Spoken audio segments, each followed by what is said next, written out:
Hello दोस्तों, कैसे हैं आप सब लोग। मैं प्रवीण कुमार चतुर्वेदी आपका अपने यूट्यूब चैनल यूथ कंपटीशन के ऑनलाइन प्लेटफॉर्म पर स्वागत करता हूं।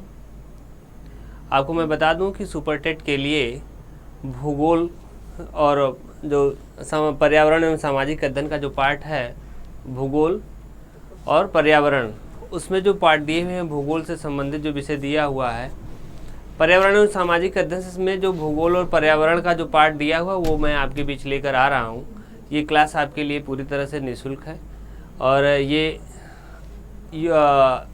मैं आपको सुपर टेट के पॉइंट ऑफ व्यू से पढ़ाने जा रहा हूँ। तो आपका जो इम्पॉर्टेंट हो जाता है ये कि हम कहाँ से शुरू करें। ठीक है, सिलेबस में सारी बातें नहीं दी रहती हैं, कुछ चीज़ें, कुछ टॉपिक छोड़ के लिखा रहता है। मेन टॉपिक्स ऐसे लिखे रहते हैं, लेकिन बहुत सारे टॉपिक्स ऐसे होते हैं जो पीछे वाले टॉपिक से कोरिलेटेड होते हैं, कभी कभी उनसे क्वेश्चन भी आ जाता है। तो हम एकदम शुरू से शुरू करेंगे। ठीक है, तो हमारा जो विषय है जो मैं पढ़ाने जा रहा हूँ वो है जियोग्राफी। क्या है? जियोग्राफी।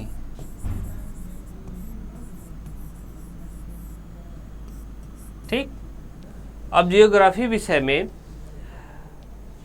जो हमें पढ़ना है वो आपके सिलेबस में दिया हुआ है, पृथ्वी की संरचना। ठीक, पहला टॉपिक यहीं से शुरू होता है, पृथ्वी की संरचना। लेकिन हम शुरू कहाँ से करेंगे, पहले हम आपको बता दें जियोग्राफी क्या होता है। जियोग्राफी जो है ग्रीक भाषा के जियोग्राफस शब्द से बना है, जो दो शब्द का के योग से बनता है। पहला है जियो प्लस दूसरा होता है ग्राफस। जियो का होता है पृथ्वी और ग्राफस का अर्थ होता है अध्ययन करना। ठीक है, तो भूगोल जो है उसकी अंग्रेजी होती है जियोग्राफी। जियोग्राफी दो शब्दों से मिलकर बना होता है, जियो प्लस ग्राफस, जिसका होता है कि भू यानी पृथ्वी, और पृथ्वी का क्या है? अध्ययन। पृथ्वी और प्लस क्या है? उसका अध्ययन।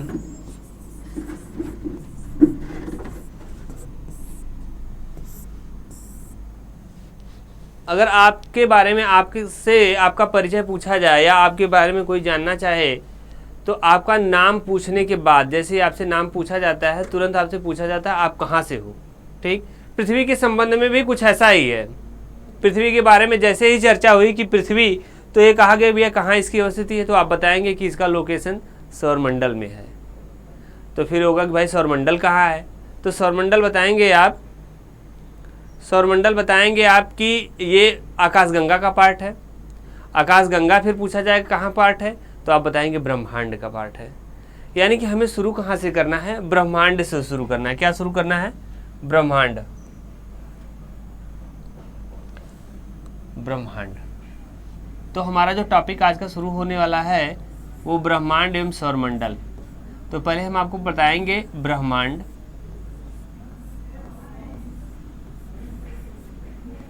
ब्रह्मांड क्या है। ठीक, तो ब्रह्मांड के संबंध में हमको क्या क्या पढ़ना है? ब्रह्मांड क्या है,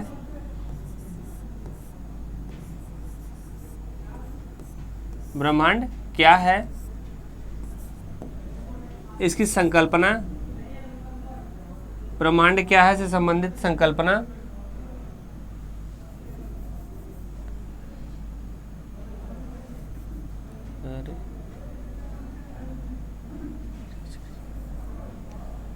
ठीक, ब्रह्मांड क्या है, उत्पत्ति से संबंधित सिद्धांत, उत्पत्ति के सिद्धांत,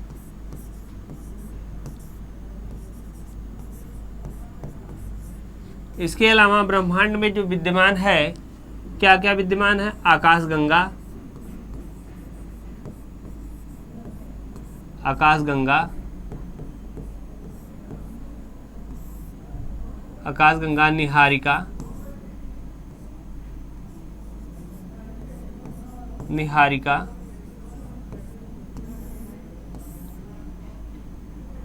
तारे। ठीक, और उसके बाद नक्षत्र,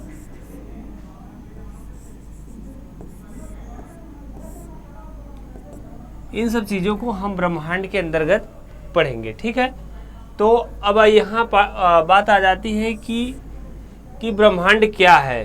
ब्रह्मांड क्या है?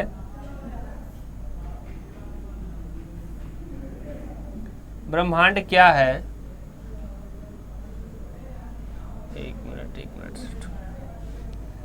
ठीक है, ब्रह्मांड क्या है, तो इससे संबंधित दो तरह की संकल्पनाएं प्रचलन में हैं। कैसी का संकल्पना, दो तरह की संकल्पना इसमें प्रचलन में है।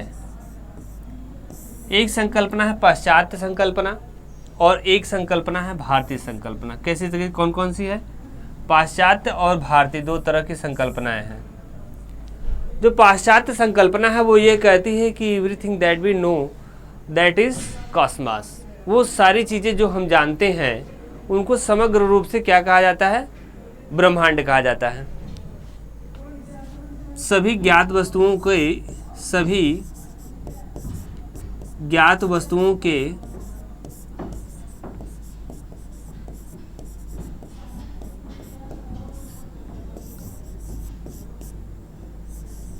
योग को या सम्मिलित रूप से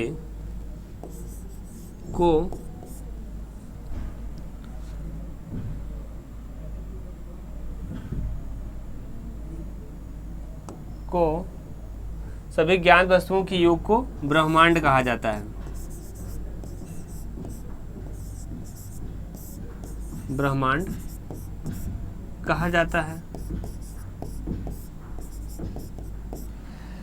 लेकिन जो भारतीय दर्शन है, भारतीय दर्शन में इससे कहीं व्यापक है। भारतीय दर्शन कहता है कि सभी ज्ञात वस्तुओं के साथ साथ जो अज्ञात वस्तुएं हैं उनको भी सम्मिलित रूप से क्या कहा जाता है, ब्रह्मांड कहा जाता है। यानी कि भारतीय जो दर्शन है उसमें ज्ञात और अज्ञात दोनों वस्तुएं शामिल हो जाती हैं। क्या क्या शामिल हो जाती हैं, ज्ञात प्लस अज्ञात। ठीक है, ज्ञात और अज्ञात दोनों वस्तुएं शामिल हो जाती हैं किसमें,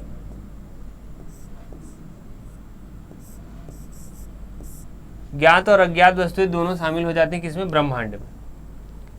ज्ञात और अज्ञात वस्तुओं को, अब इसको स्पष्टीकरण देखिए कैसे होता है कि मान लीजिए अब आप कहेंगे ज्ञात वस्तुओं का योग तो ब्रह्मांड है, ग्रह, तारे, सूर्य, नक्षत्र, ये सारी चीज़ों को सम्मिलित रूप से हम ब्रह्मांड तो कहते हैं। लेकिन अज्ञात वस्तुएं कैसे ब्रह्मांड हो सकती हैं, तो अज्ञात वस्तुओं के संदर्भ में हम आपको बता दें। अज्ञात वस्तुएं कैसे, जैसे मान लीजिए कि 1960 से पहले, सन 1960 से पहले ब्लैक होल से संबंधित किसी को कोई जानकारी नहीं था। सर्वप्रथम 1960 में ब्लैक होल की संकल्पना जवाहरलाल ने दी, जिसको आगे बढ़ाने का कार्य हमारे देश के, हमारे अपने चंद्रशेखर महोदय, सुब्रमण्यम चंद्रशेखर महोदय ने इसको आगे बढ़ाया और जिसके लिए उन्हें 1983 में नोबेल पुरस्कार भी दिया गया। किसके लिए, खगोल के संबंध में, ब्लैक होल के संबंध में जो उन्होंने संकल्पना प्रस्तुत की, क्या प्रस्तुत की थी, 1.4 ms की जो संकल्पना प्रतिपादित की थी, उसके लिए उन्हें क्या दिया गया, नोबेल पुरस्कार दिया गया। इस तरह अज्ञात वस्तुएं, जो नया नया जो सारे अनुसंधान हो रहे हैं, जो नई चीज़ें खोजी जा रही हैं, वो सारी क्या अज्ञात चीज़ें ही तो हैं। तो इस तरह, और वो कहाँ विद्यमान है, ब्रह्मांड में है। तो ज्ञात और अज्ञात दोनों वस्तुओं के योग को क्या कहते हैं, ब्रह्मांड करते हैं। जो ये कि भारतीय दर्शन है, यह क्या है, यह ज़्यादा व्यापक है किसकी तुलना में, जो पाश्चात्य संकल्पना है भारतीय ब्रह्मांड की उत्पत्ति, ब्रह्मांड क्या है इसके संबंध में।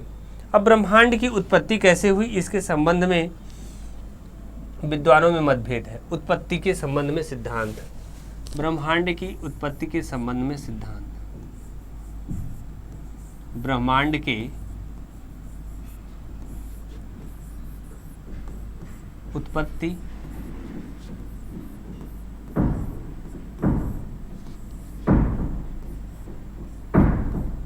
से संबंधित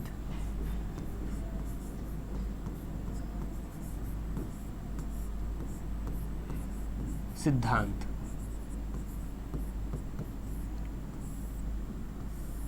आइए समझते हैं। देखिए, सबसे पहले मैं आपको बता दूं कि 143 ईस्वी में एक यूनानी विद्वान थे टालमी महोदय ने बताया कि समस्त ब्रह्मांड के केंद्र में पृथ्वी विद्यमान है। ठीक है, कौन विद्यमान है, पृथ्वी है। सूर्य तथा समस्त ग्रह इसका पृथ्वी का क्या करते हैं, चक्कर लगाते हैं, और ये ब्रह्मांड के केंद्र में है। ये विचारधारा किसमें प्रस्तुत की? टालमी ने। और इस विचारधारा को कहा गया जियोसेंट्रिक अवधारणा। क्या नाम दिया गया? जियोसेंट्रिक अवधारणा। जियोसेंट्रिक अवधारणा, जियोसेंट्रिक, जियोसेंट्रिक अवधारणा। जियोसेंट्रिक अवधारणा किसने दी? 143 ईस्वी में किसने प्रतिपादित की? टालमी ने। क्या नाम दिया था उनका? क्या नाम था उनका? टालमी। टालमी नामक विद्वान थे। इन्होंने बताया कि जियोसेंट्रिक अवधारणा पृथ्वी दुनिया के, पृथ्वी ब्रह्मांड के केंद्र में है। ठीक। अब इसके बाद ये संकल्पना बहुत दिनों तक प्रचलन में थी। बहुत दिनों तक लोग यही मानते थे कि पृथ्वी जो है ब्रह्मांड के केंद्र में है, सूर्य तथा सभी ग्रह इसके क्या कर रहे हैं? चारों तरफ चक्कर लगा रहे हैं। लेकिन सन 1543 ईस्वी में एक विद्वान आए, उनका नाम था कापरनिकस। कापरनिकस ने बताया कि नहीं, पृथ्वी नहीं वरन बल्कि सूर्य ब्रह्मांड के केंद्र में है। पृथ्वी नहीं बल्कि सूर्य ब्रह्मांड के केंद्र में है। और इस अवधारणा को नाम दिया गया हेलियोसेंट्रिक अवधारणा। तो ये भूगोल के, खगोल के क्षेत्र में एक क्रांतिकारी परिवर्तन था, तो हम उसको नोट करेंगे। हेलियोसेंट्रिक अवधारणा किसने दिया? हेलियोसेंट्रिक अवधारणा, हेलियोसेंट्रिक अवधारणा, हेलियोसेंट्रिक अवधारणा।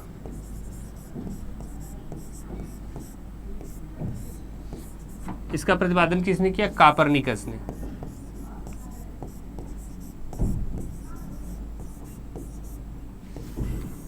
कब? 1543 ईस्वी में।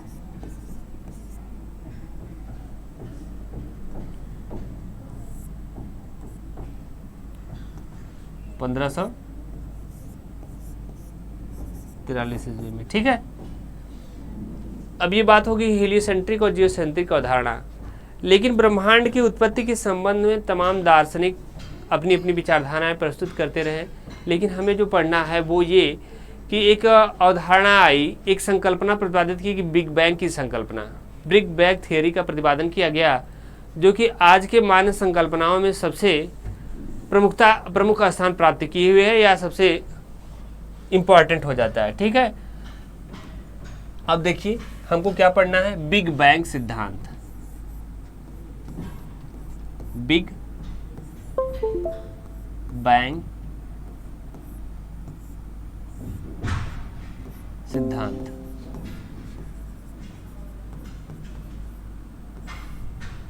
आइए देखते हैं। अब यहां देखिए दो शब्द दिया हुआ, बिग दिया है, एक दिया है बैंग। बिग का मतलब जानते हैं आप क्या होता है? बड़ा। और बैंग का मतलब होता है विस्फोट। यानी क्या? बिग बैंग का तात्पर्य यह है कि महाविस्फोट का सिद्धांत। ये कौन सा सिद्धांत है? महाविस्फोट का सिद्धांत। महाविस्फोट का सिद्धांत, महाविस्फोट का सिद्धांत।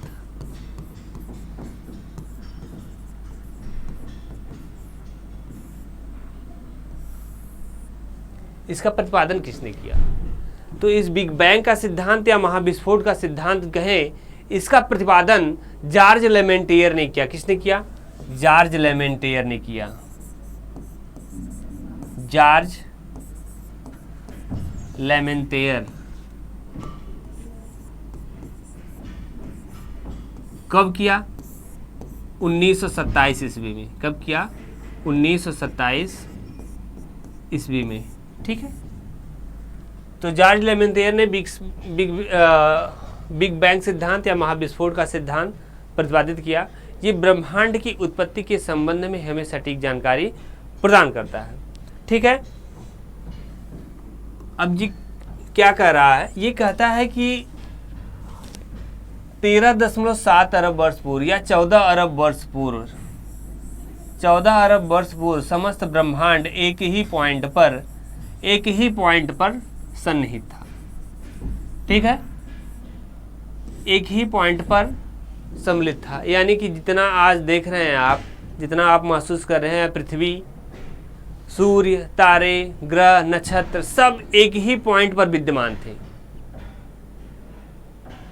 और ये पार्टिकल तब था कैसे, कैसा पार्टिकल था कि जहां सारे ब्रह्मांड के सारे पिंड एक ही जगह समाहित थे। तो ये जो पिंड था इसकी कुछ विशेषताएं थी। ये जब सारे पिंड एक ही जगह थे तो इसका मतलब ये कि इसकी डेंसिटी क्या थी, अधिक थी। तो ये क्या था, अति उच्च घनत्व वाला था, अति उच्च घनत्व।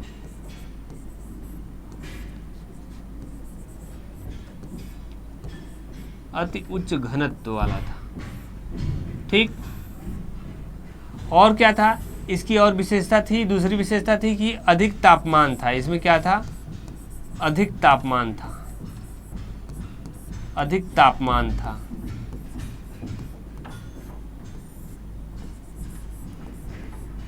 ठीक। अब इसकी सघनता इतनी अधिक थी कि इसमें एक भी पार्टिकल का, एक भी परमाणु की संरचना संभव नहीं था। यानी कि अगर इसके अंदर ये चाहे कि एक परमाणु की भी रचना हो जाए तो वो भी संभव नहीं था। इतना सघन था कि अब इसमें अलग से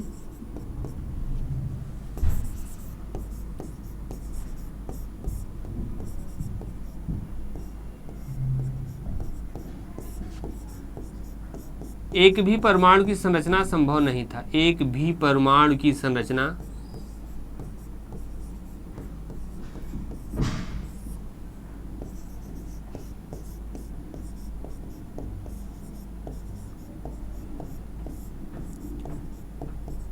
संभव नहीं था। ठीक। ये जो स्थिति थी मतलब एक ही पार्टिकल पर सभी पदार्थों का सन्निहित होना, अति उच्च घनत्व, अधिकतम तापमान और इतना सघनता कि एक भी परमाणु की संरचना संभव न हो पाना, ये जो स्थिति थी, इस स्थिति को एक नाम दिया गया, जो नाम था क्या, सिंगुलैरिटी। इसको क्या कहा गया, सिंगुलैरिटी कहा गया। इस स्थिति को नाम दिया गया, क्या नाम दिया गया, सिंगुलैरिटी। सिंगुलैरिटी नाम दिया गया। ठीक है। अब आपके मन में आएगा प्रश्न कि ये जो 14 अरब वर्ष पूर्व सिंगुलैरिटी था, इससे पहले क्या स्थिति थी। तो बिग बैंग सिद्धांत में जॉर्ज लेमेंटियर ने साफ साफ कहा है कि इससे पूर्व की स्थिति के बारे में हमें जानकारी नहीं है, इसकी पहले की कल्पना वो नहीं कर पाते हैं। ठीक है। अब ये सिंगुलैरिटी में क्या हुआ, अचानक विस्फोट हुआ। सिंगुलैरिटी में क्या हुआ, अचानक विस्फोट हुआ। अचानक विस्फोट हुआ। अब उस विस्फोट को आप एक उदाहरण से समझ सकते हैं। सिंगुलैरिटी में जो विस्फोट हुआ उसको आप एक उदाहरण से समझ सकते हैं।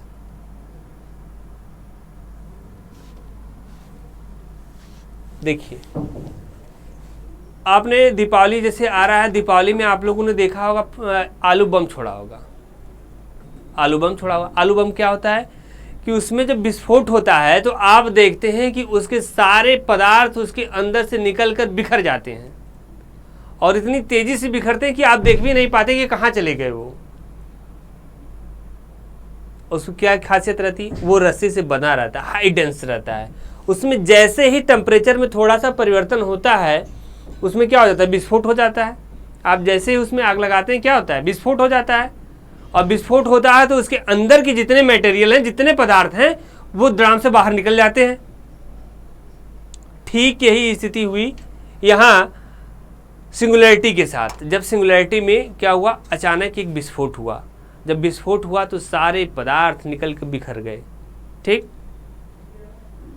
और थोड़ी ही देर में फिर एक और विस्फोट हुआ। इस तरह से पूरे ब्रह्मांड की संरचना हो जाती है। आज ब्रह्मांड जिस स्थिति में है, इस विस्फोट के बाद ही यह संभव हो पाया है। ठीक है। तो ये जो विस्फोट हुआ, इसी विस्फोट को क्या कहा गया, महाविस्फोट या बिग बैंग नाम दिया गया। अब इसके संबंध में कुछ प्रमाण है। क्या प्रमाण है, वो आप इंपॉर्टेंट हो जाता है। इसने कहा, बिग बैंग में कहा गया है, बिग बैंग सिद्धांत में बताया गया है कि ब्रह्मांड का विस्तार आज भी जारी है। ब्रह्मांड का विस्तार ब्रह्मांड का विस्तार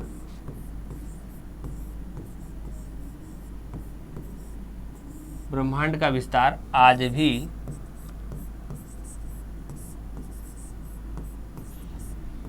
भी जारी है। मतलब आज भी ब्रह्मांड का विस्तार हो रहा है। अब इस पॉइंट को हम क्लियर करते चलते हैं, ठीक है। देखिए, एक वैज्ञानिक थे डॉपलर महोदय। डॉपलर महोदय ने क्या किया था कि प्रकाश से संबंधित कुछ सिद्धांत दिए थे।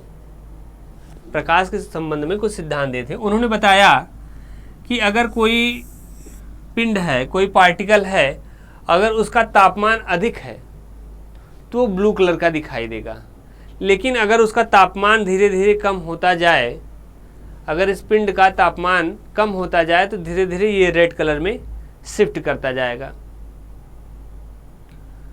अब जॉर्ज लेमेंटियर महोदय ने इस सिद्धांत को पहले उन्होंने क्या किया कि पहले उन्होंने तारों का अध्ययन किया। तारों का अध्ययन किया। कोई तारा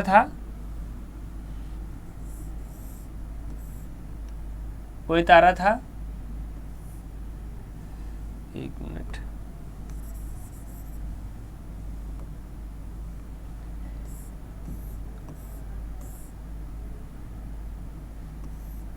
ये कोई तारा था। इसको उन्होंने क्या किया कि देखा, दूरबीन की सहायता से वो देखे तो उनको इसका कलर ब्लू दिखाई दिया। कैसा दिखाई दिया? ब्लू दिखाई पड़ा। जब वो यहाँ से देख रहे थे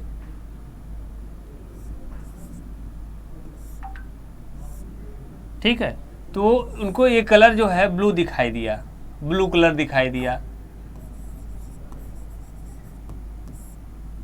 लेकिन उन्होंने कुछ देर बाद उसको कुछ और दिन बाद देखते हैं या कुछ समय देखते रहने के बाद उन्हें ये पता चलता है कि ये जो ब्लू कलर है धीरे धीरे करके यही तारा रेड कलर की तरफ शिफ्ट करने लगा। तो उन्हें बड़ा आश्चर्य हुआ, अरे ये कैसे हो रहा। तो उन्होंने क्या किया कि डॉपलर प्रभाव के बारे में गहनता से अध्ययन किया और उन्होंने पता चला कि ये ब्लू कलर से रेड की तरफ शिफ्ट हो रहा है, यानी कि ये क्या करने, तारा दूर जा रहा है। तो और अन्य तारों के बारे में उन्होंने अध्ययन करने लगे। जब उन्होंने अध्ययन किया अन्य तारों के बारे में तो देखा कि ज़्यादातर तारों की स्थिति यही है कि वो क्या रेड की तरफ शिफ्ट कर रहे हैं। इससे यह प्रमाणित हो जा रहा है क्या कि सभी तारे दूर जा रहे हैं। ठीक है, तो इसका मतलब ये क्या हो गया कि ब्रह्मांड का विस्तार हो रहा है। ठीक है, तो ये प्रमाणित हो जाता है। इसको प्रमाणित करने के लिए क्या होता है, डॉपलर प्रभाव की आवश्यकता होती है। डॉपलर प्रभाव,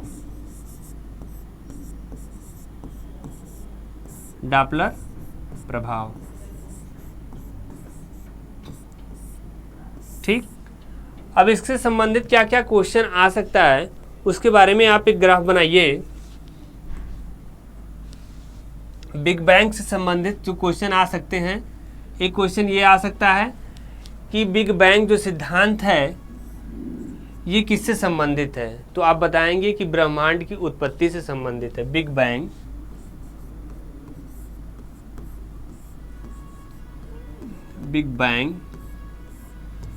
बैंग जो है ये क्या है, ब्रह्मांड की उत्पत्ति से संबंधित है।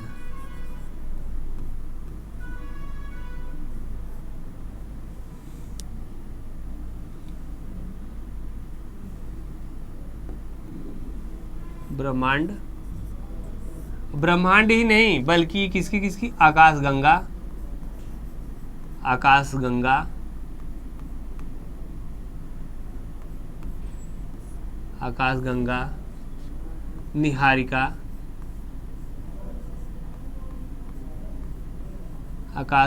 निहारिका, उछल तारे, सूर्य या सौरमंडल, इन सब की उत्पत्ति की व्याख्या बिग बैंग सिद्धांत करता है। दूसरा इंपॉर्टेंट हो जाता है कि ये इसका प्रतिपादन किसने किया। तो इंपॉर्टेंट ये हो जाता है कि इसका प्रतिपादन किसने किया। तो इसका प्रतिपादन जॉर्ज लेमेंटियर ने किया।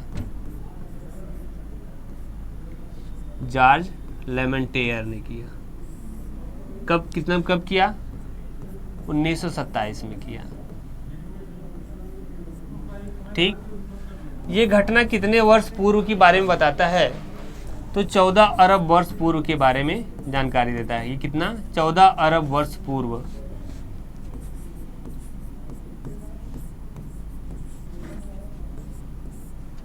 13.7 भी लिखा रहता है, लेकिन आप ये लीजिए कि इसको अब मानिए कि 14 अरब वर्ष पूर्व मोटी मोटा ये जो है घटना घटित हुई थी। ठीक है।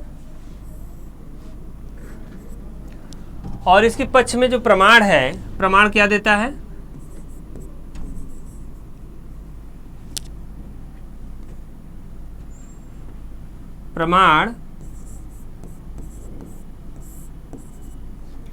प्रमाण में डॉपलर प्रभाव है। डॉपलर प्रभाव है जो ये सिद्ध करता है कि ब्रह्मांड का विस्तार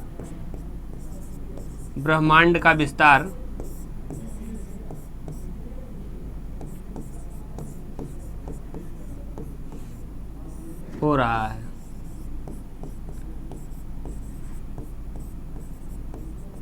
ठीक, ये आप स्क्रीनशॉट ले लीजिए या नोट कर लीजिए। ठीक है। इसके बाद बिग बैंग सिद्धांत के बाद कुछ और सिद्धांत हैं जो कि महत्वपूर्ण हैं, जो ये कह रहे हैं कि ब्रह्मांड का विस्तार नहीं हो रहा है। तो इसमें एक सिद्धांत है साम्य का सिद्धांत या स्टेडी स्टेट थ्योरी, साम्यावस्था का सिद्धांत। क्या है? साम्यावस्था का सिद्धांत। साम्यावस्था का सिद्धांत। साम्यावस्था का सिद्धांत का प्रतिपादन हर्मन गोल्ड एवं थॉमस बॉडी ने किया था। किसने किया था? हर्मन गोल्ड ने किया था।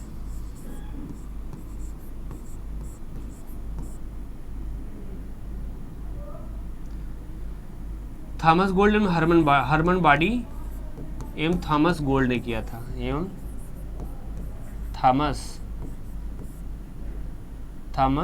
बॉडी ने किया। साम्यावस्था का सिद्धांत क्या कहता है? साम्यावस्था का सिद्धांत कहता है कि ब्रह्मांड का विस्तार नहीं हो रहा है। साम्यावस्था का सिद्धांत कहता है ब्रह्मांड का विस्तार नहीं हो रहा। तब आप कहेंगे कि अरे जॉर्ज लेमेटियर का सिद्धांत जिसमें बताया था डॉपलर प्रभाव के तहत तारे दूर जा रहे हैं, तो उन्होंने कहा हाँ भाई तारे दूर तो जा रहे हैं, लेकिन एक निश्चित सीमा तक दूर जाने के बाद क्या हो जाते हैं? ये नष्ट हो जाते हैं। उन्होंने बताया कि एक बाउंड्री की कल्पना की कि जहाँ तक तो तारे जाते हैं फिर यहाँ ये नष्ट हो जाते हैं, इससे दूर नहीं जा सकते। यानी ब्रह्मांड का विस्तार नहीं हो रहा, तारे दूर जा रहे हैं, दूर जाने के बाद क्या हो जाते हैं? नष्ट हो जाते हैं। लेकिन इससे संबंधित एक और सिद्धांत आया, दोलन का सिद्धांत। दोलन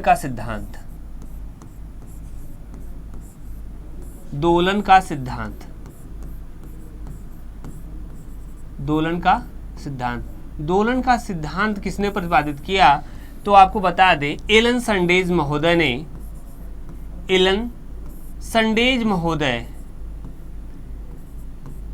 एक विद्वान है, इनका नाम है एलन संडेज। ठीक है।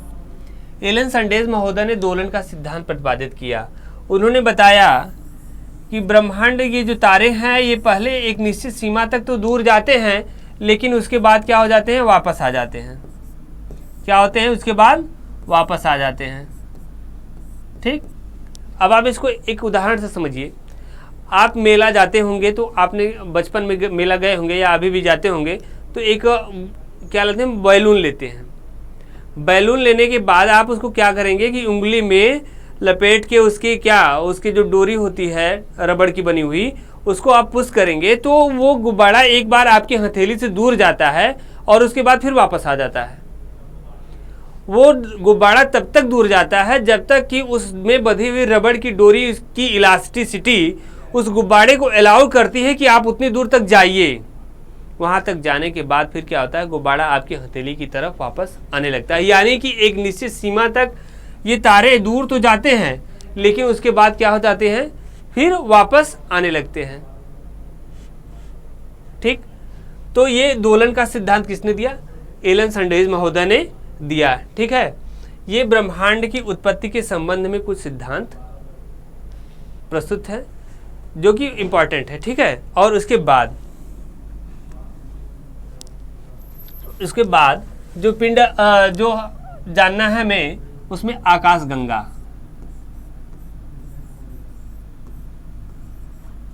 उसके बाद हमारा टॉपिक क्या हो जाता है? आकाश गंगा। देखिए आकाश गंगा क्या है। आकाश गंगा के बारे में हम बता दें कि ब्रह्मांड में कुल 100 अरब आकाश गंगाएं हैं। कितनी हैं? ब्रह्मांड में कुल 100 अरब आकाश गंगाएं हैं और एक आकाश गंगा में लगभग 100 अरब तारे हैं। तारा मतलब सूर्य। तारे का सबसे सुंदर उदाहरण तो हमारे पास सूर्य है। तो सूर्य जैसे 100 अरब तारे एक आकाश गंगा में विद्यमान होते हैं। आप सोच सकते हैं कि कितनी बड़ी, आप कल्पना कर सकते हैं कि आकाश गंगा का आकार कितना होगा।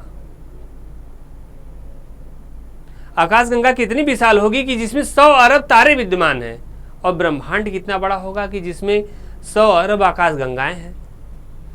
ठीक है, तो आकाश गंगा के बारे में हम बता दें 2 पॉइंट कि ब्रह्मांड में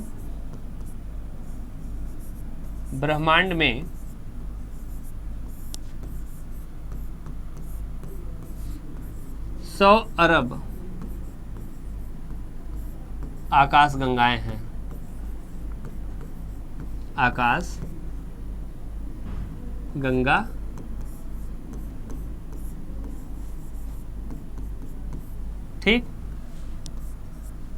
ठीक है। और प्रत्येक आकाश गंगा में प्रत्येक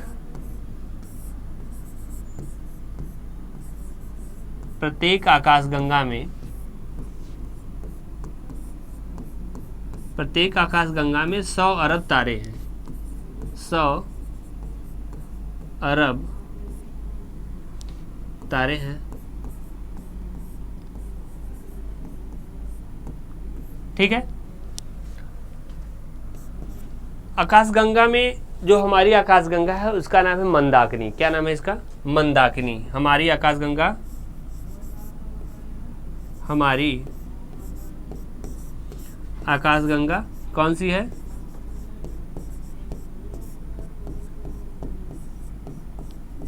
हमारी आकाशगंगा है मंदाकिनी।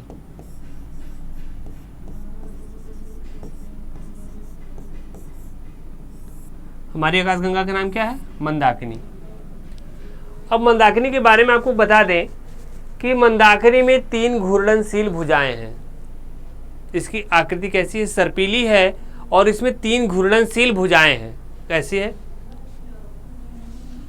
अलग पेज ले लेते हैं। ये कुछ इस तरह से है।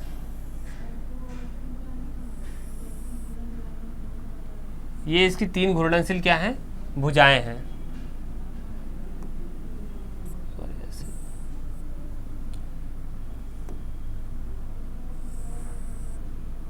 कुछ ऐसे ये 3 घूर्णनशील इसकी क्या हैं? भुजाएं हैं।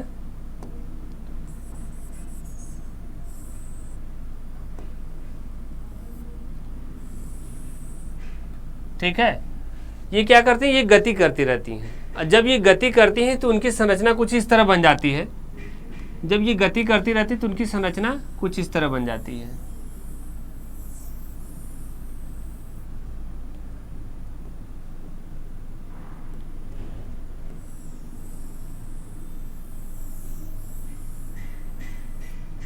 देखने में कुछ इस तरह से गति करते नजर आते हैं। ठीक है। अब इसका जो केंद्रीय भाग है इसको कहा जाता है बल्ज। क्या कहा जाता है? बल्ज। इसके केंद्रीय भाग को बल्ज कहा जाता है।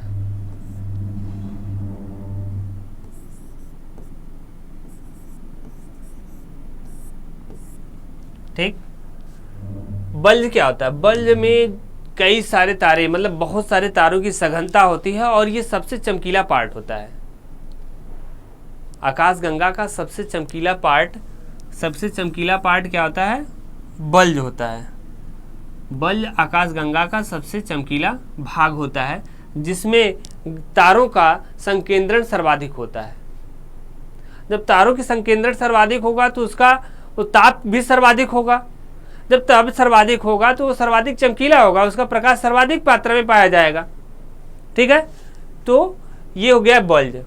अब दूसरा जो इम्पोर्टेंट भाग है हमारी जो आकाशगंगा है, हमारी जो आकाशगंगा है मिल्की वे, ये मंदाकिनी का ही एक पार्ट है। ठीक है, मंदाकिनी का ही एक पार्ट है। अब इम्पॉर्टेंट ये हो जाता है कि जैसे आपके बारे में जब कोई जान लेता है तो सबसे इम्पॉर्टेंट क्वेश्चन हो जाता है कि आपके पड़ोसी कौन है। पड़ोस के बारे में भी तो जानना बहुत ज़रूरी होता है, लोग जानकारी रखना चाहते हैं। तो हमारी आकाशगंगा का जो निकटतम पड़ोसी है, तो जो हमारी आकाशगंगा का यानी जो हमारी निकटतम पड़ोसी आकाशगंगा है, निकटतम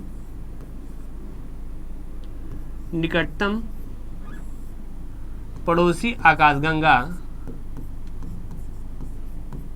निकटतम पड़ोसी आकाशगंगा,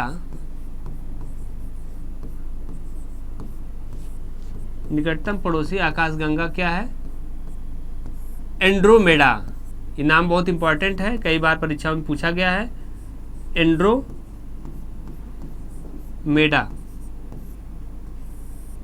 ठीक है। तो हमारे निकटतम पड़ोसी आकाशगंगा जो है उसका नाम क्या है? एंड्रोमेडा। केंद्रीय भाग बल्ज है।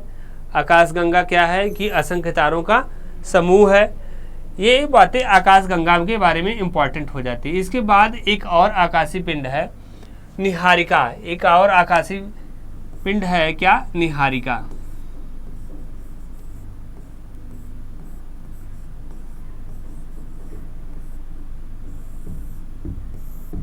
दरअसल कहते तो इसे आकाशीय पिंड है, लेकिन ये एक पिंड जैसा होता नहीं। जैसे आप पृथ्वी देख रहे हैं ना ठोस अवस्था में, इस तरह नहीं है। इसमें क्या होता है कि कई सारे तारों का समूह होता है, मतलब धूल के बादल होते हैं। ये क्या होते हैं? धूल के बादल होते हैं जो घर्षण से चमकते रहते हैं।